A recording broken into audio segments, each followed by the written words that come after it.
Students, कैसे हैं आप सब? आई होप आप सब बहुत अच्छे होंगे और अच्छे से पढ़ाई कर रहे होंगे। सो फाइनली सीबीएसई ने अपनी वेबसाइट पे क्लास 9th के लिए नया सिलेबस मींस सेशन 2021-22 के लिए सिलेबस अपलोड कर दिया है। सो आज हम देखेंगे कि किस टर्म में कौन से चैप्टर्स में से कौन सा टॉपिक पूछा जाएगा मैथ सब्जेक्ट के लिए। ओके, मैथमेटिक्स सब्जेक्ट में किस चैप्टर्स में से कौन सा टॉपिक ओमिट हुआ है, ओके, या कौन सा चैप्टर ओमिट हुआ है, या कौन से टॉपिक आएंगे, किस टर्म में कौन सा चैप्टर आएगा, किस टर्म में कौन सा चैप्टर।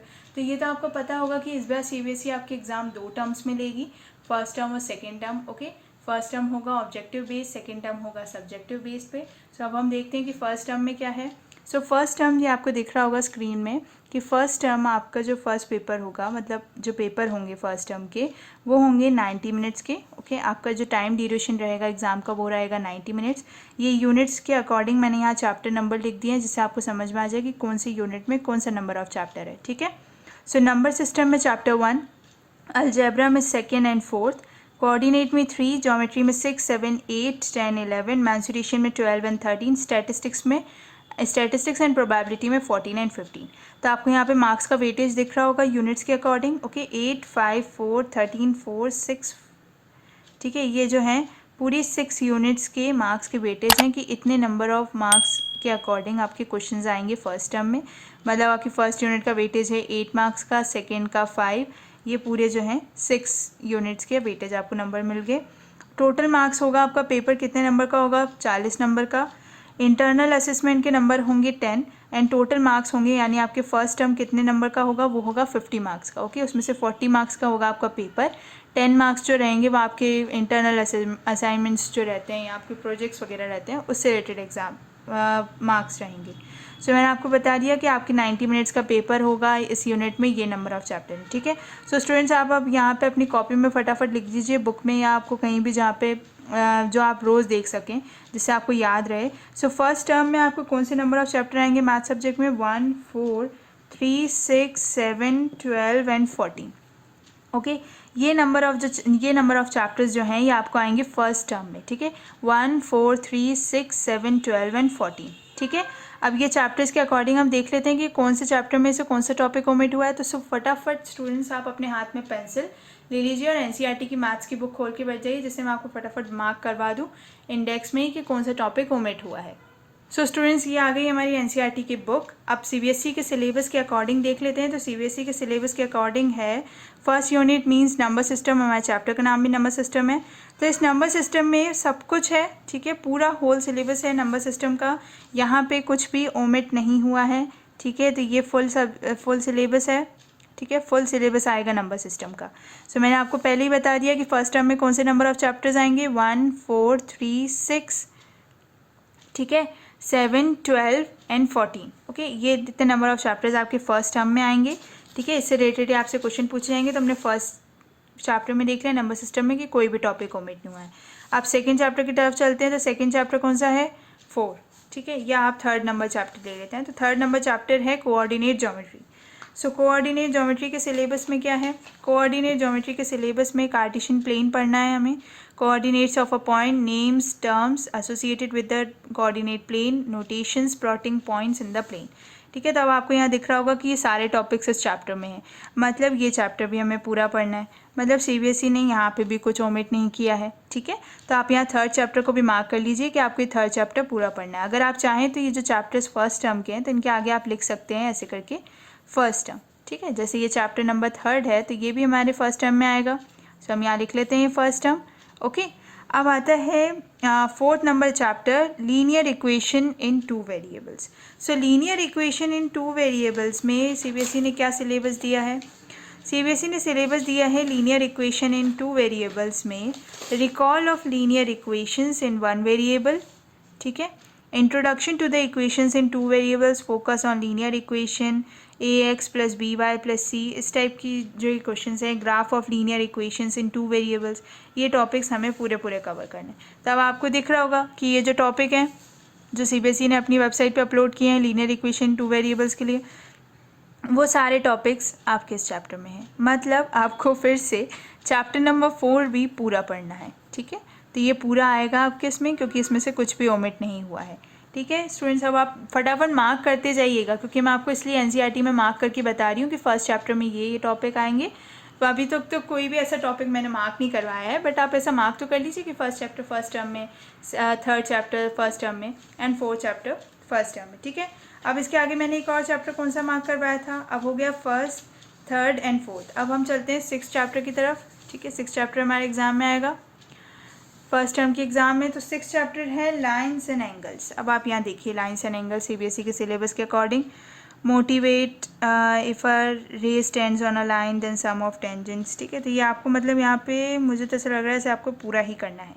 हाँ, पूरा करना है, क्योंकि angle sum property of a triangle 180 degree angle, ये इसका लास्ट टॉपिक ही पूरा है। तो अब आप इसे भी मार्क कर लीजिए कि आपको फुल करना है। ठीक है, मतलब यानी कि पूरा का पूरा पढ़ना है फर्स्ट टर्म के लिए। ठीक है, सो ये फर्स्ट टर्म के लिए हो गया चैप्टर 6 में lines and angles. And again दूसरा चैप्टर कौन सा है, चैप्टर नंबर 7 ट्राइंगल्स। तब ट्राइंगल्स में आपको सारी प्रॉपर्टीज़ पढ़नी है, SAS, ASA, SS कॉन्ग्रेंस। ठीक है, इनकी जो थ्योरम्स हैं वो हमें प्रूफ करनी है। सो स्टूडेंट्स, अब आप इसे भी मार्क कर लीजिए, क्योंकि इसमें भी कुछ भी ओमिट नहीं हुआ है। ठीक है, तो आप इसे फुल लिख लीजिए इसके आगे, और यहाँ लिख लीजिए फर्स्ट टर्म। चैप्टर नंबर 7 जो है हमारे फर्स्ट टर्म में आएगा। इसके बाद जो चैप्टर नंबर है वो चैप्टर नंबर है 12, हीरोन्स फार्मूला। अब हीरोन्स फार्मूला के लिए सीबीएसई ने बिल्कुल स्पेसिफिक लिख रखा है कि आपको क्या पढ़ना है हीरोन्स फार्मूला में, सिर्फ area of a triangle using Heron's formula without proof. ठीक है, मतलब आपको इस चैप्टर में हीरोन्स फार्मूला का प्रूफ नहीं पढ़ना है। ठीक है, सिर्फ और सिर्फ क्या पढ़ना है, application of Heron's formula in finding areas of quadrilaterals. ठीक है, आपको हीरोन्स फार्मूला का यूज़ करके चैप्टर में क्वेश्चन सॉल्व करने। ठीक है, तो आपको ये टॉपिक पढ़ना है, ये टॉपिक नहीं पढ़ना है। मतलब आप यहाँ पे ऐसा नहीं कि आप पूरा ही टॉपिक ओमिट कर देंगे, नहीं, आपको इस टॉपिक में सिर्फ और सिर्फ इसका डेरिवेशन नहीं करना है। ठीक है, मतलब इसका जो प्रूफ है कि कैसे हीरोन्स का फॉर्मूला निकाला है, हीरोन्स ने क्या टेक्निक यूज़ करी, कौन सी मेथड यूज़ करी, कैसे उसका फॉर्मूला निकला, वो हमें नहीं पढ़ना है। हमें सिर्फ उसका फॉर्मूला यूज़ करके कैसे क्वेश्चन सॉल्व करते हैं वो पढ़ना है। ठीक है, तो अब आप खुश हो रहे होंगे कि एक टॉपिक तो कम से कम ओमिट हुआ। ठीक है, तो पूरा भी नहीं हुआ है, वो भी थोड़ा सा हुआ है। सब आप इसके आगे लिख लीजिए first term. Okay, so students, Heron's formula हो गया। अब इसके बाद नेक्स्ट कौन सा चैप्टर है, नेक्स्ट है स्टैटिस्टिक्स। ओके, स्टैटिस्टिक्स है हमारे चैप्टर नंबर 14। ओके, अब चैप्टर नंबर 14 में आपको यहाँ दिख रहा होगा इंट्रोडक्शन टू स्टैटिस्टिक्स पढ़ना है, collection of data, presentation of data, tabular form, ungrouped और group data, bar graphs and histograms. तो कुछ भी नहीं छूट रहा है, सिर्फ और सिर्फ एक टॉपिक ओमिट हुआ है, वो है मेजर्स ऑफ सेंट्रल टेंडेंसी। ठीक है, तो आपको चैप्टर 14 मीन्स स्टैटिस्टिक्स जो आपके फर्स्ट टर्म में आएगा उसमें से एक टॉपिक ओमिट हुआ है, वो है मेजर्स ऑफ सेंट्रल टेंडेंसी। तो आप खुश हो रहे होंगे कि कम से कम कोई तो टॉपिक ऐसा ओमिट हुआ पूरा का पूरा। मतलब इससे पहले थोड़ी सी खुशी हुई होगी कि हाँ थोड़ा आधा हुआ। अब चैप्टर नंबर 14 में पूरा एक टॉपिक ओमिट हो गया। ठीक है, सो स्टूडेंट्स, ये तो हुई फर्स्ट टर्म की बात कि फर्स्ट टर्म में हमें कौन से नंबर ऑफ चैप्टर आएंगे और कौन से टॉपिक में से क्या ओमिट हुआ है। हालांकि 2 ही चैप्टर्स में से हुआ है, पर हुआ तो है ना ओमिट। ठीक है, तो ये ओमिट कौन सा हुआ है और कौन से नंबर ऑफ चैप्टर आएंगे। ठीक है, अब आप चलते हैं सेकेंड टर्म में हमें कौन से नंबर ऑफ चैप्टर्स आएंगे और उसमें से कौन से टॉपिक ओमिट हुए हैं। ठीक है, तो अब हम सबसे पहले देखते हैं कि सेकेंड टर्म की टेबल में क्या है। सो स्टूडेंट, सीबीएसई के अकॉर्डिंग सेकेंड टर्म की टेबल में क्या है, अलजेब्रा का वेटेज है 12 मार्क्स का, ज्योमेट्री का 15, मैंसुरेशन का 9 एंड स्टैटिस्टिक्स एंड प्रोबेबिलिटी का 4। इसके भी टोटल नंबर ऑफ मार्क्स कितने, आपकी एग्जाम कितने नंबर की होगी, 40 मार्क्स की। 10 मार्क्स जो हैं उसमें है इंटरनल असेसमेंट की, यानी आपके प्रोजेक्ट वगैरह बेस्ड पे, एंड टोटल मार्क्स हैं इसके 50। ठीक है, फर्स्ट टर्म भी हमारा 50 मार्क्स का था, सेकेंड टर्म 50 मार्क्स का, तो टोटल कितने हो गए 100 मार्क्स। तो आपको 100 मार्क्स में से नंबर मिलेंगे एग्जाम में, फाइनल रिजल्ट जो आपको मिलेगा। ठीक है, तो अब हम फटाफट देख लेते हैं कि सेकेंड टर्म में कौन से नंबर ऑफ चैप्टर्स आ रहे हैं। सो आप यहाँ लिख लीजिए फटाफट। सेकेंड टर्म में आएगा चैप्टर 2, 8, 10, 11, 13 एंड 15। ठीक है, ये जो नंबर ऑफ चैप्टर्स हैं ये आएंगे आपके सेकेंड टर्म में। तो आप इसे मार्क कर लीजिए अपनी एनसीईआरटी बुक में, सेकेंड, 8th चैप्टर, 10, 11, 13 एंड 15। ठीक है, ये नंबर ऑफ चैप्टर्स जो हैं ये आएंगे आपके सेकेंड टर्म में। सो स्टूडेंट्स, अब एक खुशी की बात है आपके लिए, क्योंकि आपको ऐसा लग रहा होगा कि फर्स्ट टर्म में तो कुछ ओमिट नहीं किया टॉपिक में, बट सीबीएसई ने एक बहुत बड़ी चीज़ की है कि आपके 9th सिलेबस में से इंट्रोडक्शन टू ट्रिग्नोमेट्री मीन्स कि जो पूरा 5th नंबर चैप्टर है यही पूरा ओमिट कर दिया है, ठीक है। मतलब ये चैप्टर आपको एग्ज़ाम में आएगा ही नहीं। एंड दूसरा चैप्टर है chapter 9 areas of parallelograms and triangles, तो ये चैप्टर भी आपको नहीं आएगा, ठीक है। तो आप इसे मार्क कर लीजिए। मीन्स चैप्टर 5 एंड चैप्टर 9 आपको एग्ज़ाम में नहीं पूछा जाएगा, ना फर्स्ट टर्म में और ना सेकेंड टर्म में, ओके। तो यहाँ पे भी आपको चैप्टर्स दिख रहे होंगे। तो चैप्टर मैंने नंबर क्या लिखे हैं, 2, 8, 10, 11, 13 एंड 15। और इसके पहले फर्स्ट टर्म में कौन से नंबर ऑफ चैप्टर थे, 1, 4, 3, 6, 7, 12 एंड 14, ठीक है। इतने नंबर ऑफ चैप्टर्स थे। तो अब कितने कौन कौन से चैप्टर हटा दिए सीबीएसई ने, 5th and 9th chapter. 5th chapter है introduction to Euclid's geometry and 9th chapter है areas of parallelograms and triangles. So फटाफट स्टूडेंट्स अब हम देख लेते हैं कि सेकंड चैप्टर्स में से कोई टॉपिक ओमिट हुआ है क्या। सो सेकंड चैप्टर है पॉलिनोमियल्स। तो देखते हैं अब यहाँ पे सीबीएसई के according definition of polynomial, one variable, identities भी पढ़नी है। मतलब हमें ये पूरा चैप्टर पढ़ना है, ठीक है। तो यहाँ पे आप लिख लीजिए फुल, मतलब हमें पूरा चैप्टर पढ़ना है, पर किसके लिए, सेकेंड टर्म के लिए, ठीक है। सेकेंड टर्म की एग्ज़ाम कब होगी आपकी, मार्च एंड अप्रैल में, ओके। और ये फर्स्ट टर्म की एग्ज़ाम तो शायद अक्टूबर नवंबर इसी के टाइम पीरियड के बीच में होगी फर्स्ट टर्म की एग्ज़ाम। तो फटाफट हमें पढ़ना स्टार्ट करना है। तो फर्स्ट टर्म के अकॉर्डिंग हम पढ़ना शुरू कर देंगे। तो अभी तो हम पहले देख लेते हैं सेकेंड टर्म में हमने देख लिया सेकेंड चैप्टर एंड दूसरा चैप्टर है क्वाड्रिलेटरल्स, ठीक है। क्वाड्रिलेटरल्स है नंबर चैप्टर 8, ठीक है।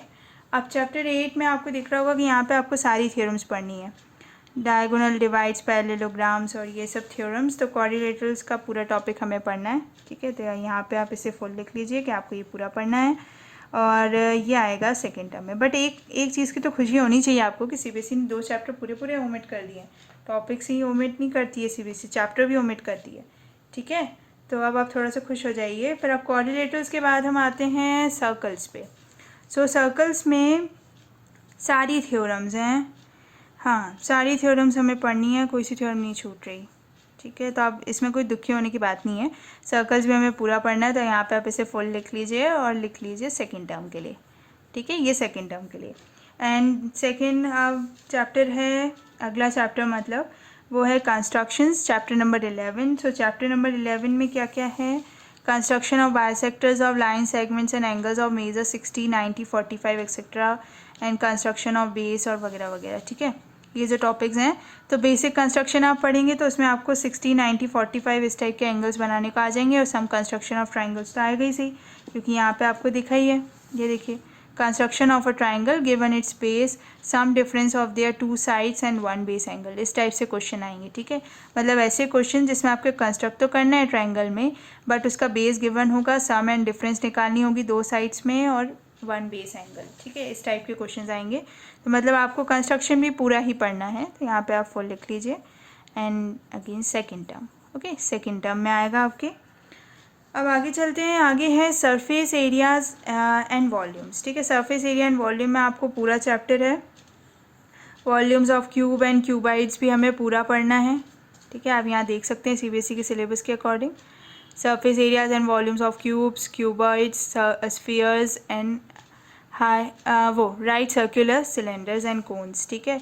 तो अब यहाँ पे लिख लीजिए सेकेंड टर्म। अब आपको पता ही है कि सेकेंड टर्म क्या है, सब्जेक्टिव है, तो लिखने के लिए चाहिए। और लिखने के लिए सरफेस एरिया एंड वॉल्यूम से अच्छा चैप्टर कहाँ मिलेगा, लंबे लंबे चले जाते हैं इसके आंसर भी खुद में ही अपने आप में, ठीक है। अब अगला चैप्टर है, अगली यूनिट से स्टैटिस्टिक्स एंड प्रोबेबिलिटी। तो इस चैप्टर में से आपको हिस्ट्री पढ़ना है प्रोबेबिलिटी की, ठीक है। Repeated experiments, observed frequency, approach to probability, मतलब आपको पूरा चैप्टर पढ़ना है। प्रोबेबिलिटी यूँ भी बहुत छोटा सा चैप्टर है, ज़्यादा बड़ा नहीं है, ठीक है। तो ये पूरा चैप्टर हो गया फुल, ठीक है। और ये है सेकेंड टर्म के लिए, ठीक है। सो स्टूडेंट्स आपको एक चीज़ की तो खुशी होनी ही चाहिए कि चैप्टर 5 और चैप्टर 9 सीबीएसई ने पूरा ओमिट कर दिया है। स्टूडेंट्स आई होप आपको फर्स्ट और सेकेंड टर्म में कौन से चैप्टर में से क्या आएगा वो आपको समझ में आ गया होगा, कौन सा टॉपिक ओमिट हुआ है, कौन सा चैप्टर ओमिट हुआ है, मैं आपको बता दिया है और सीबीएसई के सिलेबस के अकॉर्डिंग ही बताया है, ठीक है। कितने नंबर के वेटेज की कौन सी यूनिट है, कितने नंबर का पेपर आपका आएगा, वो सब मैंने आपको बता दिया। आई होप आपको अच्छे से समझ में आ गया होगा। और अगर आपको कोई भी डाउट हो तो प्लीज़ मेरे कमेंट सेक्शन में मुझे ज़रूर बताएं। जितना जल्दी होगा मैं उतनी जल्दी आपके डाउट सॉल्व करूँगी। सो प्लीज़ स्टूडेंट्स मेरे चैनल को सब्सक्राइब करें और बेल आइकन ज़रूर दबाएं, जिससे जब मैं नेक्स्ट वीडियो अपलोड करूँ तो आपको नोटिफिकेशन शो हो। Thank you students.